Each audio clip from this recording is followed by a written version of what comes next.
How's it going, everybody? This is Jeff, iNcontroL Robinson, and I want to talk a little bit more about the Legacy of the Void updates and patches and everything that's going on right now. It's September 4th, so this is a day after we've had kind of the major change, and I'm going to talk about that. But then also today is the day that David Kim in particular has released a patch update, kind of talking about what he thinks is the direction of Legacy of the Void and some of the complaints and some of the things that are going on there as well. So, again, another lengthy video.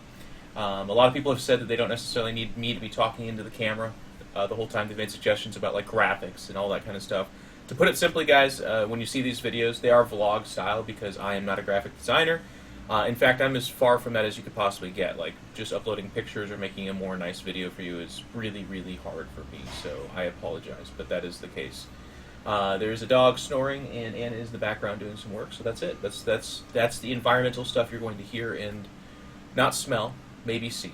Okay, so let's just dive right into it as I bang the mic. First thing, and obviously the changes are gigantic. Let's start with Protoss. So the Zealot charge damage decreased from 30 to 8. It came out that it was actually kind of a mistake. They didn't actually do a whole lot of play testing with the 30 damage buff to the charge lot. It was a lot. 4 or 5 Zealots started to look a lot like cracklings from Brood War. They were tearing down buildings and just running amok, but also fights were pretty ridiculous. Like, 20 charge lots jumping into a Terran Bioforce would just disintegrate it. They would just disappear. They being the Terran Bioforce. So it was too strong for obvious reasons. Going down to 8, probably a little bit too severe of a nerf. Like, there definitely is still a little bit of a buff to them. They're very different from what they used to be as just plain old charge lots. But I really do like the idea of them having an explosive impact. It sets them apart from the Adept, which is a core unit that kind of replaced the Zealot as it is right now.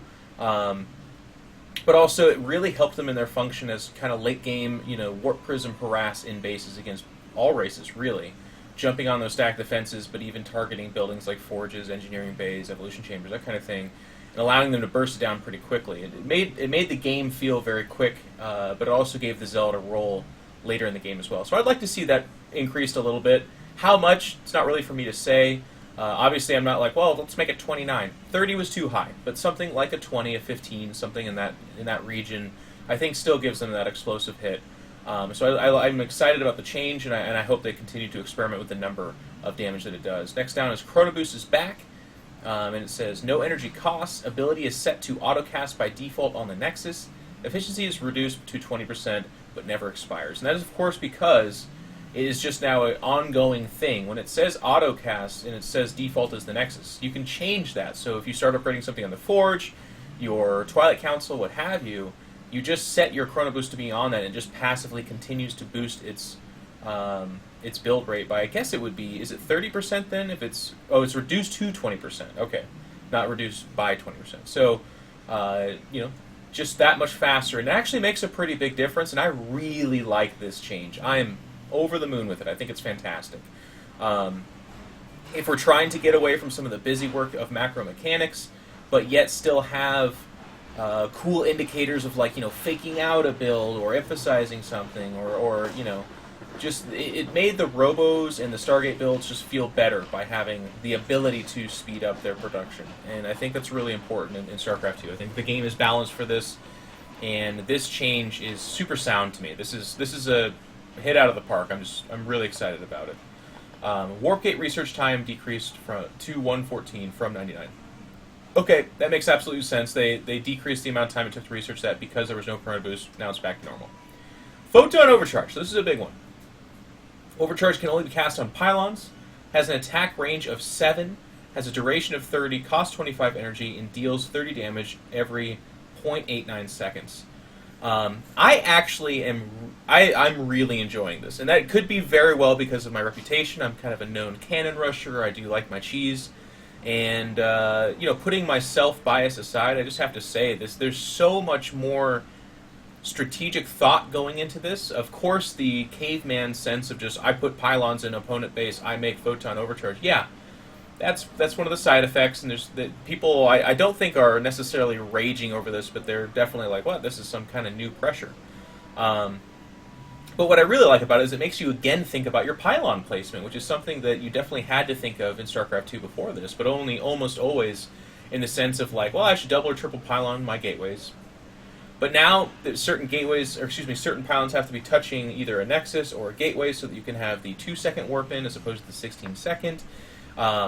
You're going to want to have 3 or 4 pylons at the front of your natural or at your third base or even inside your main, because it's not just one photon overcharge, it's several that are very powerful.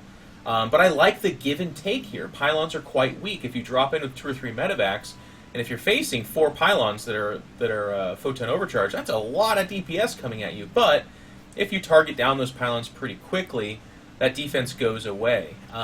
Is it enough to hold off an entire army? Absolutely not. But at this point in time, what I really like about this too is in the olden times, the one photon overcharge, the olden times, I mean like a week ago, it would hold off a medevac. It would help in your fight of tickling down a medevac or 2 in the mid game, and in the late game, nothing. You weren't the photon overcharge. Nobody cared. You're at 3/3 upgrades. You have a bunch of medevacs, or your Protoss army has just gigantic death ball potential, and if you're Zerg, you just didn't care. So it was like a silly thing that if you had the energy, you would do. Or it was more like, oh god, 10 Zerglings ran into my base, photon overcharge, now it's held off. I really like this because it actually super does impact a fight if you're not able to get at those pylons. But with only range 7, it's not god mode. It's like a warding thing. It's like, oh gosh, my army defending is quite a bit smaller than theirs, but I have 4 pylons that I've strategically placed at the front of my natural. I'm not going to try to blow it up too much. It's not like placing pylons is the smartest thing on planet Earth, but I am going to use the word strategic. Anyways, those 4 pylons pack a frickin' wallet, man. That'll actually hold off most mid-game armies as long as they're supplemented with something. So I really do like the potential for it. I like that it makes the Protoss think about placing things both in-base, out-of-base, aggressive, all those kind of stuff. It re-emphasizes, again, the importance of pylons, which is... I'm pretty excited about this. Obviously, some people think it's too strong, but I have to say, like, even Reddit's typically hyperbolic responses to these changes has been fairly cool about this. There's a lot of people that are like, this is ridiculous, it's too hard on Terran. Sure. But then if you open up those threads, a lot of them are like, actually, it's tough and it's weird, but I'm rethinking this. Give it time. Play more games. It just came out. I don't think this is broken. Certainly the numbers can be adjusted. Maybe not 25 energy, maybe something closer to 50. I don't know. But I actually really like it at where it's at. And I do have to say, with the way Protoss is, Photon Overcharge is an important ability. We're too slow, and it's too hard for us if we get out on the map to just get a single or double drop in, and all of a sudden we're completely wasted. And with us being the slowest race, we kind of need stuff like this on some level. So I actually am pretty excited about where it's at. The range 7's a nice compromise, because if you are inside that range 7, you're getting hit hard, but that range 7's kind of short, and you can either target the pylon if it's by itself, and a single overcharge, by the way, is not a big deal at all, unless you have just, one little couple of units. So I'm really excited with this change. Next up, we got the Colossus. Increased upgraded range from to 9 from 8. This was needed. That one range seems kind of silly, but it puts it on par with the Lurker, and it puts it ahead of most other things. I still see it having a tough time in the matchup of PvZ because Lurkers have the same range, and you would normally support that Colossus with things like Stalkers. So you're not looking to be a fast kind of mobile army. If you have Colossus, you're looking to be deathbally, and you get answered by a single unit, and that is the Lurker. And then even up until that point, early in mid-game, if you get the range upgrade for the Ravager, that's range 13, and the Colossus is not the most nimble of units, so if I have a bunch of Ravagers and I put 5 little corrosive bile shots on it, if they don't notice and move out of the way, boop, it's gone. So in that matchup in particular, I see it being a problem. What I like about this, though, is it does, again, make the Terran think, oh gosh, Colossus is a possibility. So that it just means that they can't just jump up to just pure Bioforce, and their double reactored starports are making a bunch of medevacs over and over again. It's a little bit more complicated, which is really important in the matchup. Next up, we have the Tempest. They just reverted back to Heartless Swarm. Okay, that's just better. It had really no function or role in Legacy of the Void, and all of a sudden it has something to do, so I think that's good. Immortal, barrier ability is set to autocast by default, triggers when Immortal is attacked. A lot of people are complaining that there's just too many utility, or too much actions, I guess, too many abilities between all the units, and it was too hard to control, and Protoss was actually kind of at the top of that pyramid, where they said it was the hardest army to control in Legacy of the Void. Okay, I think this is a fair compromise. Obviously, I'm more excited about the really skilled player that doesn't have it set to auto, and instead waits until it's at low health, or it's being targeted down in a mid-sized to small battle, and then they initiate at the last second to really mess with the attack priority of their opponent or the DPS. I liked that mechanic. So this is okay. I think this is more for the newbie and for the lower level player, and that's fine. The StarCraft doesn't need to be the most impossible game ever made. Oracle, Revelation cast range increased to 12 from 9. Sure. I think we can all agree that's fine. It acting as a forward scout is a really cool role that I really like. Gels nicely with carriers and Tempest, and just gives it more... I don't know. I like it. Carrier increased the cooldown for release interceptors to 29 from 14.5.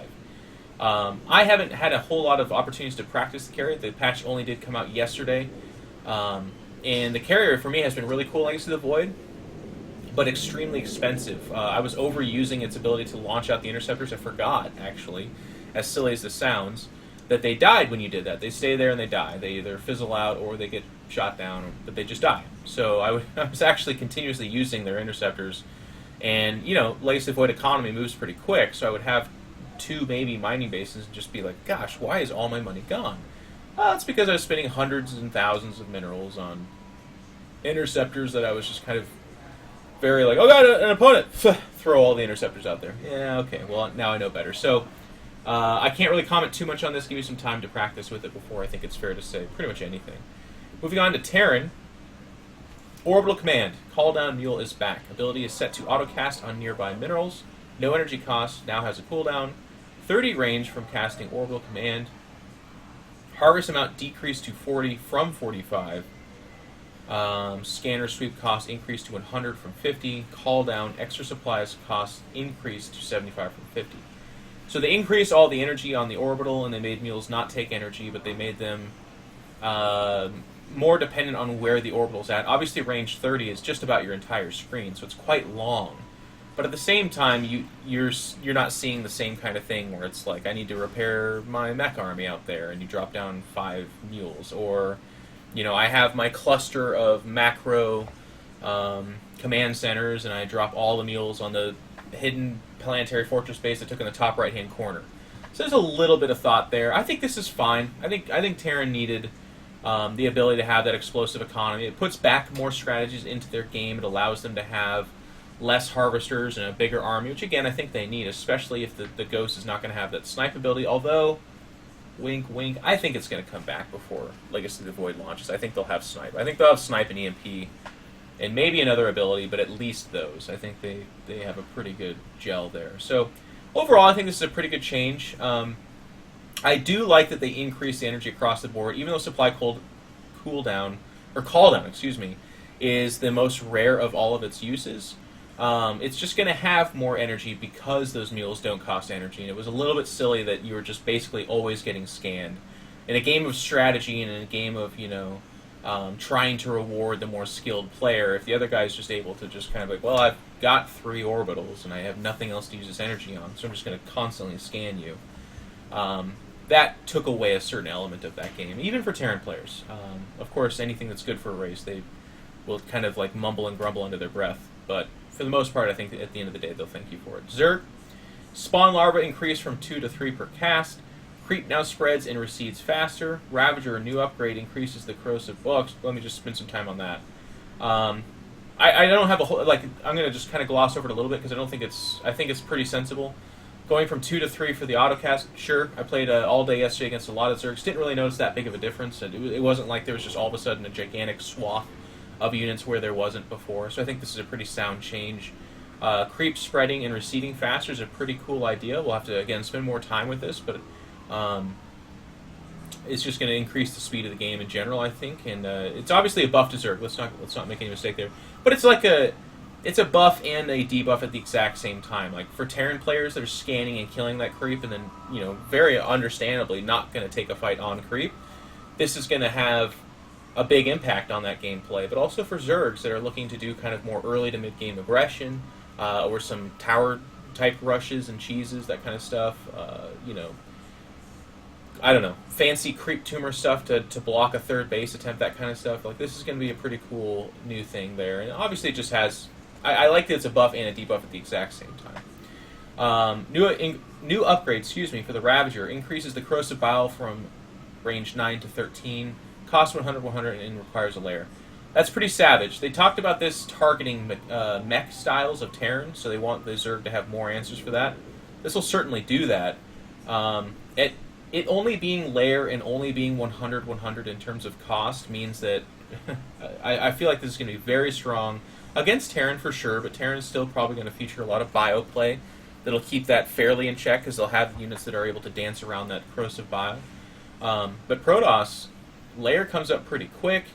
And if you're going to be sitting behind stacked defenses or hoping to build up an army behind some harass or something like that, you're going to have a little bit of a tough time. So we're going to see a lot of 3-base, Roach Ling, Roach Hydra, Ravager timing attacks, and we already have seen that. So start up your Stargates, guys. That's a good counter to the Ravager. But we'll see. We'll see how this has an effect. Overlord transport upgrade requires a layer. I was actually quite okay with it being at hatch. It kept a lot of Protoss in check. I did feel like it was part of the reason why Forge Fast Expand was a little bit eliminated there. So I think moving it to layer is a nice compromise where Protoss again have one less thing to worry about when doing Photon overcharge or cannon rushes or stuff that delays their own expansion. It doesn't become quite as all-in-y. So make no mistake, this is a nerf to Zerg on some level, but I think it's a gentle enough of a nerf that nobody's going to throw up their arms and say, I quit forever. It's pretty okay. What I do fear, though, is by putting it layer, you're still going to see a lot less drops, whereas in Legacy of the Void lately we've been seeing more drops. And I think that's a really cool aspect of the game. So that's where I go kind of 50-50 on this. I definitely think this is a nerf to Zerg that in particular makes Protoss pretty happy. But if this means we don't see drops nearly as often, maybe you move it back to hatch. But maybe you do make it cost more than 25-25. Maybe it's 50-50 or something like that. Just slow it down a little bit. But something to think about because I really like drop play, and it was really refreshing and nice to have it back. So now I'm going to move on to the next thing. It's community feedback update for September 4th. This is both on the Battle.net website, but also StarCraft 2 Reddit. I think in my comments I'll attach the link to this so you guys can read it more in depth for yourselves. But otherwise, in general, you can find everything I'm talking about stickied or at least at the top of StarCraft 2 Reddit. So that's where you can get these resources for yourself. A couple of comments they make. First, they say, game is easy or too difficult due to macro changes discussion. David Kim kind of goes back and forth on this, talking about how Koreans, when they did the summit, talked about how the game is just way too hard. And then how, there was almost the exact same response in the other end of the spectrum from a lot of other people. I would tell you to just play the game and then feel it for yourself. I'm obviously a former professional. I'm a guy that's been playing StarCraft for 17 years now. And, I'm a thoroughly biased source of commentary on this subject. But I would tell you that the game, it is a little bit more, it's quite a bit more difficult in Legacy of the Void. But it's difficult in really nice ways, and it feels a lot more StarCrafty than Heart of the Swarm did, and Heart of the Swarm felt more StarCrafty than Wings of Liberty did. So I can't help but to be very excited about where the game's going. And this is, again, where I would just remind you that if this game is way too hard and you're getting turned off to it, single player is fantastic, Allied Commanders is going to have great support and be really fun and social, and then Archon mode is the most incredible thing I think I can think of, where it's like, this game's really hard. Why don't we split up the responsibilities between me and my friend, me and my outrageously attractive Victoria's Secret model person in my life, or if you're a girl, it's the captain of the polo swim team thing in high school. He's a handsome man and he's well endowed. I'm going to play some Archon mode with him. I don't know what you do. But it just means that this game becomes a lot more enjoyable through those venues. And they're going to be well supported. There's going to be a lot of other people playing them. I really feel like this is the perfect climate for a very challenging game that's going to be super rewarding for people to watch, but at the same time have enough tools and enough little, not even little, but different ways of playing it that are better for everyone. And I think we're heading into a really cool place with StarCraft. Next discussion's on the Adept. I think this continues to be one of the most controversial units in all of Legacy of the Void. They talk about how the health buff is probably just too bland for something that's already tanky, and then talking about giving it a stat buff of some other kind. The big one that keeps getting mentioned, obviously, is damage. So we'll see. And then they talk about making it armored as well, so that Marauders would do their full damage against it.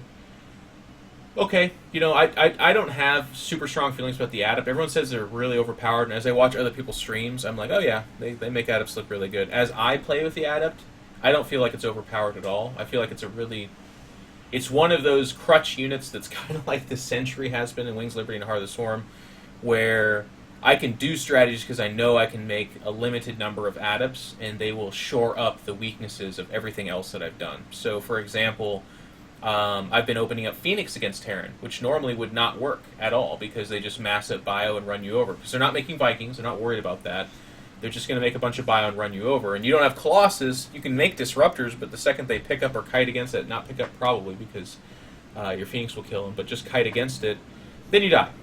So what's the answer? Well, Adepts actually are 2-to-1 better than Marines essentially. I think it's like 2.5. So, or maybe even 3. Anyways, they're better.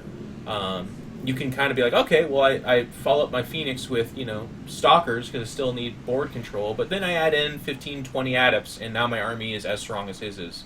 But I have the added advantage of the Phoenix tech, which complicates things. Overpowered, in my opinion? Close, I guess. They're very strong. I don't think anyone would tell you they're not, but I don't know. I just hope whatever direction they go with the Adept, this is kind of a continuing thing you've heard me say and believe. I hope they don't go too far one way or the other because it could go the way of the Reaper where it's like, you'll see 2 or 3 Adepts at the beginning of the game and then they disappear forever. The Corruptor, they just talk about how it's kind of complicated because it's in the same role as the Swarm Host, which I think is interesting. I've played a lot of Legacy of the Void, and I'm going to say this with honesty. Let me think for 1 second.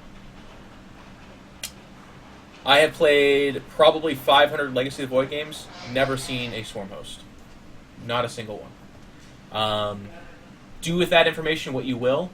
Have I seen a bunch of Corruptors? Yeah, I've seen a decent number of Corruptors, but even then, I would say they are, I don't know, second to the Swarm Host, the least seen unit in Legacy of the Void. But that being said, I see it in like 1 in 15 games, 1 in 10 games, something like that. Sniping Next is cool, but oftentimes, like, if you see the Corruptor, it's because you've gone Carrier, but even then it's not the best response for Carriers, or Tempest, but nobody was going Tempest because they were garbage. Now that they're back to HOTS form, maybe you will. So who knows? Maybe we'll see more of the Corruptor, but I don't know. The Corruptor is like it was already kind of shoehorned, into a boring role.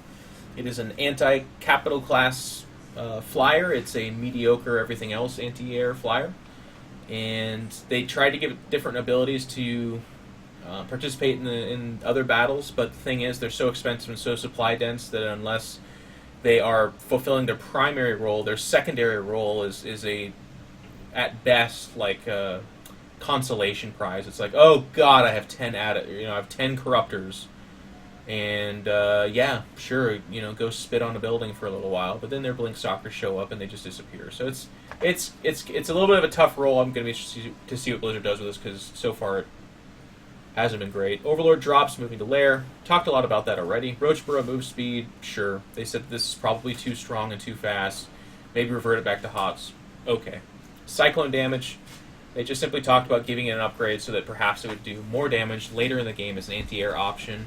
I think that's fine.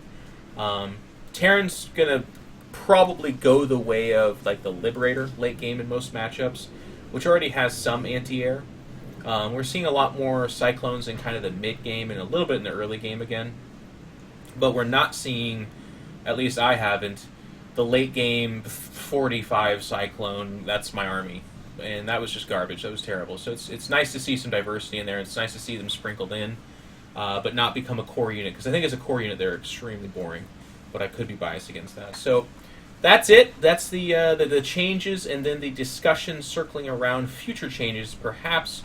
As always, guys, I appreciate that you guys watch and listen to this. I'm very long-winded, and I'm not going to be too critical of myself, but I'm long-winded, so I do appreciate you guys tuning in. I'll keep doing these as the patches come out, but I am about to head off for some travels. I'll be at the WCS Season 3 Finals in Poland, which will have me offline for the most part, but I hope you guys enjoy all the content, and I will see you all soon.